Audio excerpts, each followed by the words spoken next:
घर के बगीचे में 20 भेड़ बंधे हुए हैं। भेड़ भेड़ होते हैं ना, 20 भेड़ बंधे हुए हैं। उसमें से अगर एक भेड़ निकल गया तो कितने बचेंगे? तो गणित क्या कहती है, 19 बचेंगे। किसी ने कहा कि कुछ नहीं बचेगा, तो कहा अरे पागल जी, टीचर ने कहा कैसी बात करता है, 19 20 में से एक गया तो 19 बचा। उन्होंने कहा मैडम आप नहीं जानते हो भेड़ों को, ये एक निकलेगा नहीं तो एक के पीछे पीछे सब रहे खाली कर देंगे मकान। या एक ने 3 बार ठोकी तो आका पांडल चुरू।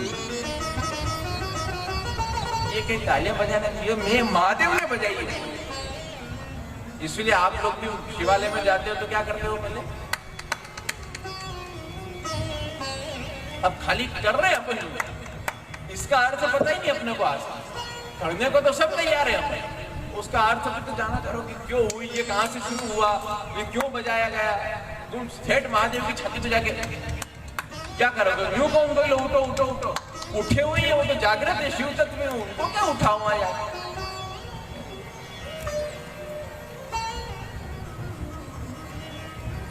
महादेव ने पार्वती जी को ले गए अमरनाथ की गुफा में, वहां जाकर के 3 बार ताली बजाई कि आसपास जितने भी पक्षी अगर बैठे हो वो सब उड़ जाए, कोई जीव हो तो चला जाए। क्योंकि कथा का अधिकारी हर कोई नहीं होता है, जिस पर भगवत कृपा होती है वही कथा को सुन सकता है, वही कथा को। तो आप सब अपने आप को सौभाग्यशाली समझना कि भगवत कृपा से यहाँ बैठ करके इस कथा को श्रवण कर रहे हैं। और कथा प्रारंभ करी, महादेव ने सुना ना, महादेव ने कहा देवी सुनो, मेरा एक नियम है, मैं कथा सुनाता हूं तो नेत्र बंद करके ध्यान में भगवान की छवि का दर्शन करता करता कथा कहता हूं। तो 7 दिनों तक मेरे नेत्र बंद रहेंगे, कथा कहता रहूंगा, तो मुझे कैसा पता चलेगा तुम सुन रही हो कि सो गई हो? तो तुम ओम ओम का हुंकारा देती रहना। तो जब महादेव ने कथा प्रारंभ करी तो माँ ओम ओम ओम ओम इस प्रकार से हुंकारा देती रहती। लेकिन जब चौथा दिन आया कथा का, कृष्ण जन्म का दिन आया, उस दिन मां को नींद लग गई। नींद ने घेरा, नींद लग गई। जैसे आपको लग जाती है ऐसे मां को भी नींद लगी, चलती कथा में नींद आई। तो जब कथा हो रही थी, जब महादेव ने पक्षी उड़ाए ना, तो गुफा में से सारे पक्षी उड़ गए थे, लेकिन एक शुक का यानी तोता, तोते को संस्कृत में शुक कहा गया है, उसका अंडा वहीं पड़ा रह गया था। और 4 दिन की कथा के प्रभाव से उस अंडे में से जीव का प्रादुर्भाव हो गया था, एक शुक का, एक छोटे से शुक का। और वो कथा बैठ कर सुन रहा था, पीछे बैठा हुआ था वो महादेव। और जब उसने देखा कि माँ ने हुंकारा देना बंद कर दिया है, माँ सो गई है, अब माँ का हुंकारा बंद होगा तो कथा भी बंद हो जाएगी। तो तोते का स्वभाव होता है वो बोलने लगता है, आपके यहाँ पालो तो नकल करने लगता है। तो उसने पार्वती जी की आवाज में ओम ओम ओम ओम का हुंकारा देना प्रारंभ कर दिया। और ऐसे करते करते 7 दिन की कथा पूरी हुई और महादेव ने जयकारा लगाया, बोले बाल कृष्ण लाल की। जैसे ही जयकारा लगाया तो माँ की नींद खुली। माँ ने कहा प्रभु कृष्ण जन्म के बाद क्या हुआ? तो बोले आप कहाँ थी? बोले मैं तो सो गई थी। कि जब तुम निद्रा में प्रवेश कर गई थी तो ये ओम ओम का हुंकारा कौन दे रहा था? इधर उधर देखा तो कोई नहीं, पीछे देखा तो एक पक्षी तोता। महादेव को क्रोध आया। महादेव ने कहा इसने कथा सुनी, कोई दिक्कत नहीं, लेकिन पीछे बैठ करके कथा सुनी है। व्यास गादी के और मंच के पीछे बैठ के जो कथा सुनता है उसको चोरी से कथा सुनना कहते हैं, उसको दोष, उसको अपराध कहा गया है। भगवान ने कहा इसने चोरी से कथा सुनी है, इसलिए मैं इसको जीवित नहीं छोड़ूंगा। हाथ में त्रिशूल उठा करके मारना चाहा, वो पक्षी ने दौड़ लगाई, वो तोता भागना शुरू किया। अब आगे आगे वो शुक, वो तोता उड़ रहा है और पीछे पीछे महादेव त्रिशूल लेके चोर चोर चोर चोर करते हुए दौड़ रहे हैं। और ये दोनों दौड़ते दौड़ते चलते चलते बद्रिकाश्रम बद्रीनाथ पहुंच गए। और बद्रीनाथ में वेदव्यास जी की कुटिया है, सौम्यप्राश नामक कुटिया है। अभी अभी व्यास पत्नी वटिका, वेदव्यास जी की पत्नी वटिका स्नान करके बाहर निकली है कुटिया से, और स्नान करके अपने बालों को सहला रही थी और उभासी आई। व्यास पत्नी वटिका को उभासी आई, उसने मुंह खोला तो इस शुक ने देखा कि इंडिया गेट खुला। कोई रोकने वाला भी नहीं। आओ देखा ना ताओ। और दौड़ता दौड़ता वो शुक वो तोता व्यास पत्नी वटिका के मुख में प्रवेश कर गया और मुख के माध्यम से गर्भ में जाकर के बैठ गया। ये सनातन हिंदू धर्म का चमत्कार है। ये इस धर्म में जन्मे हैं आप। ये चमत्कार है, ये गर्व है, ये गौरव है, ये इतिहास है, ये अपना इतिहास है। प्रवेश कर गए कि महादेव आए चोर चोर करते हुए। व्यास जी ने देखा साक्षात महादेव आए हैं। महादेव को विराजमान किया, महादेव के चरणों का पूजन किया और कहा फिर प्रभु बताइए कैसे आना हुआ। बोले मैं चोर को पकड़ने आया। अच्छा चोर को? बोले महादेव को ऊपर से नीचे तक देखा व्यास जी ने और कहा प्रभु आप चोर को पकड़ने आए हो, चोर ने आपका क्या चुरा लिया? आप रहते हो कैलाश में, छत भी आकाश की है, आपके मंदिरों पे कभी ताला नहीं होता है क्या? पूरे शरीर पर भस्म रगड़ते हो, आपका क्या चुरा लिया? ये सांप बिच्छू को लटकाए फिरते हो, क्या चुराया? क्या आपका कौन सा धन चुरा लिया उसने? ये तो भस्म लगा के तो घूमते हो। लेकिन इस संसार को कौन बताए कि चिमटी भभूत में है खजाना कुबेर का, चिमटी भभूत में है खजाना कुबेर का।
पंचाक्षर मंत्र की माला जपोगे तो 108 जपोगे, लेकिन आज यहाँ इतनी संख्या में बैठ करके नाम जपोगे तो कितनी माला हो जाएगी। इसलिए इस पंचाक्षर शिव मंत्र को भाव से जपो। ओम नमः शिवाय, ओम नमः शिवाय, ओम नमः शिवाय, ओम नमः शिवाय,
महाकाल महाराज की जय।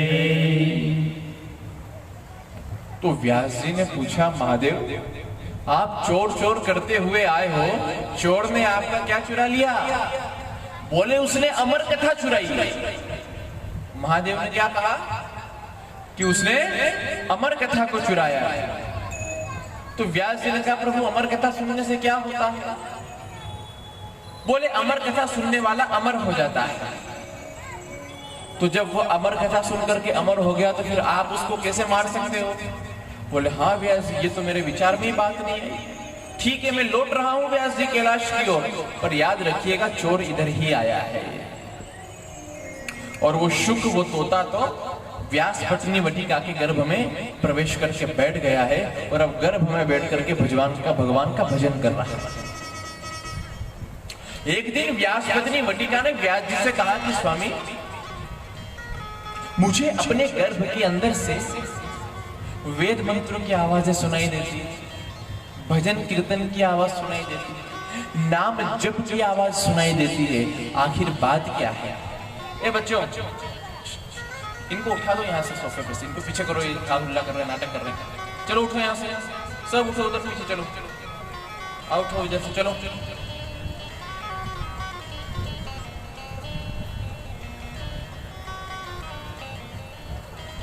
और ये सोफा आज किसी विशिष्ट अतिथि के लिए रखा गया है, तो थोड़ा ध्यान रखो। आई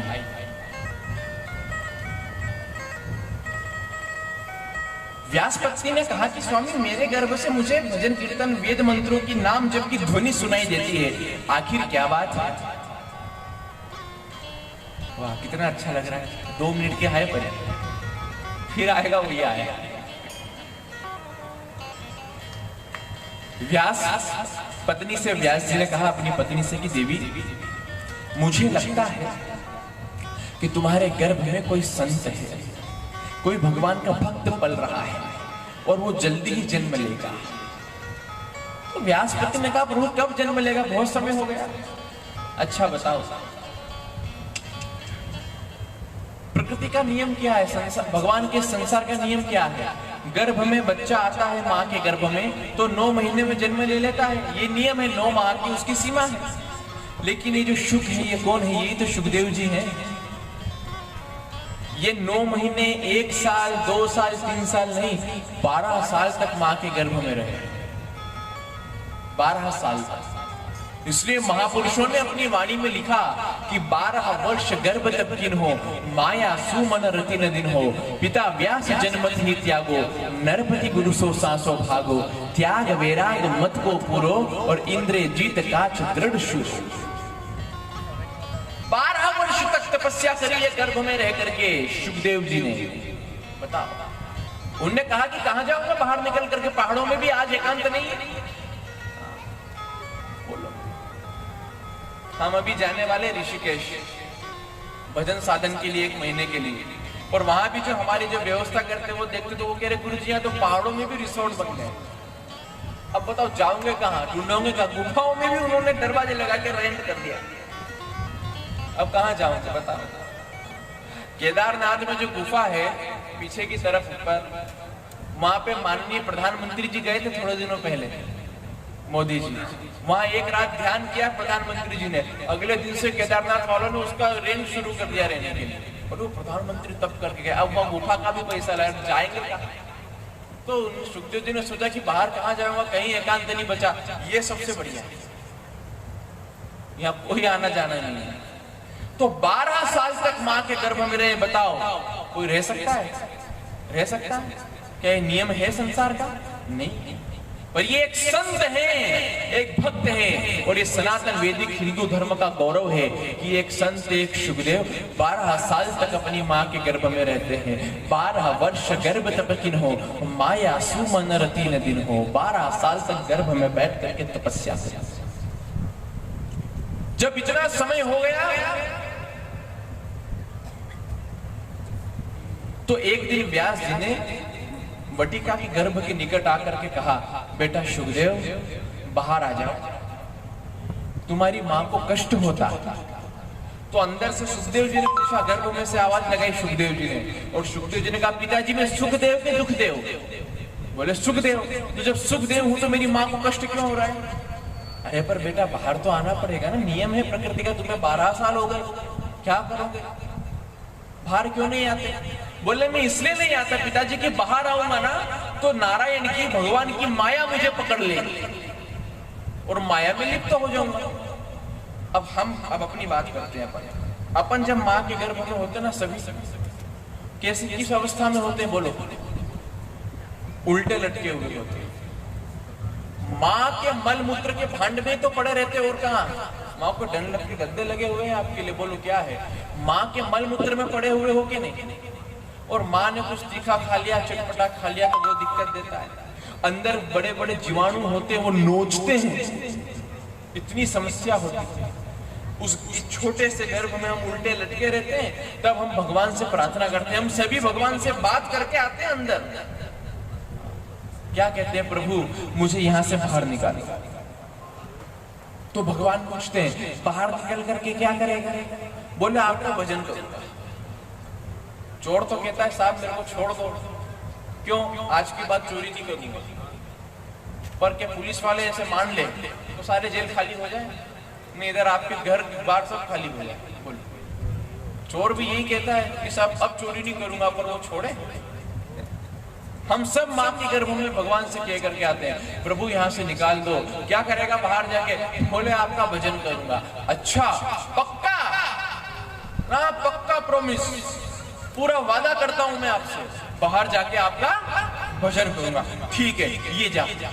किया तुझे बाहर, और जैसे ही बाहर आया, अंदर तो हम भगवान से बात करके अपन सब आए कि भजन करूंगा, और बाहर आते ही ये मेरी माँ है, ये मेरे पिता है, ये मेरी बहन है, ये मेरा भाई है, ये मेरे काका जी हैं, ये मेरी काकी जी हैं, ये मेरा गांव है, ये मेरे मित्र हैं, ये मेरे पड़ोसी हैं, ये मेरे रिश्तेदार हैं, ये मेरी पत्नी है, ये मेरे बच्चे हैं, ये मेरा पोता है, ये मेरी पोती है, ये मेरा पैसा है, ये मेरा घर है, ये मेरा खेत है, ये मेरी दुकान है, ये मेरा ऑफिस है।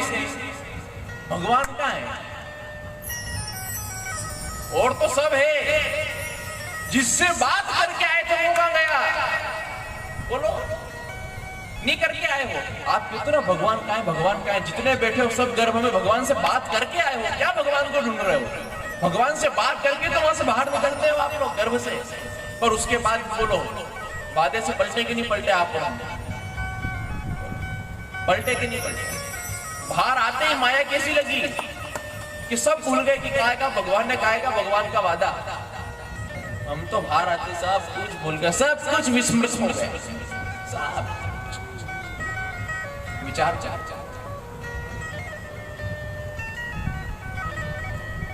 इसलिए भगवान से कहना चाहिए, हे नाथ हम पर ऐसी दया हो, जीवन निरर्थक जाने न पाए। हे नाथ हम पर ऐसी दया, जीवन निरर्थक जाने न पाए। हे नाथ हम पर ऐसी दया हो, जीवन निरर्थक जाने न पाए। बोलिए, हे नाथ हम पर इतनी दया, जीवन निरर्थक जाने न पाए। जीवन निरर्थक जाने न पाए। जीवन निरर्थक जाने न पाए।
निष्ठा प्रेमी बना।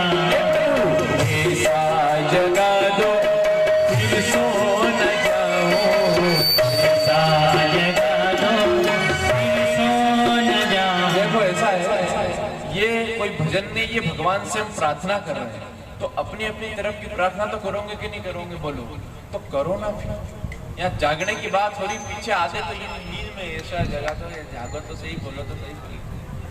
ऐसा जगा दो फिर सो न पाऊं, ऐसा जगा दो फिर सो न पाऊं। ऐसा जगा दो फिर सो न पाऊं, अपने को निष्काम प्रेमी बनाओ, अपने को निष्काम प्रेमी बना। हे आपको ही ध्याऊं और पाऊं, हे आपको ही ध्याऊं और पाऊं, हे आपको ही ध्याऊं और पाऊं, हे आपको ही ध्याऊं और पाऊं। संसार का मैं कुछ रह ही न जाऊं, संसार का इस संसार का मैं कुछ रह ही न जाऊं, संसार का कुछ रह ही न जाऊं।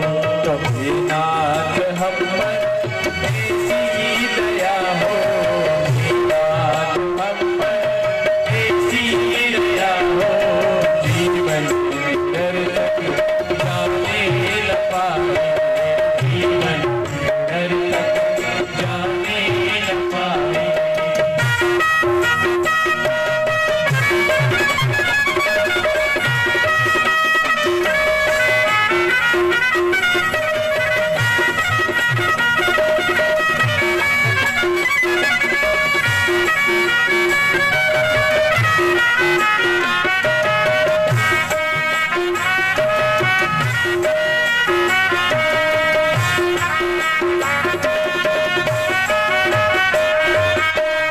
नाथ हम पर ऐसी दया हो, जीवन निरर्थक जाने न पाए,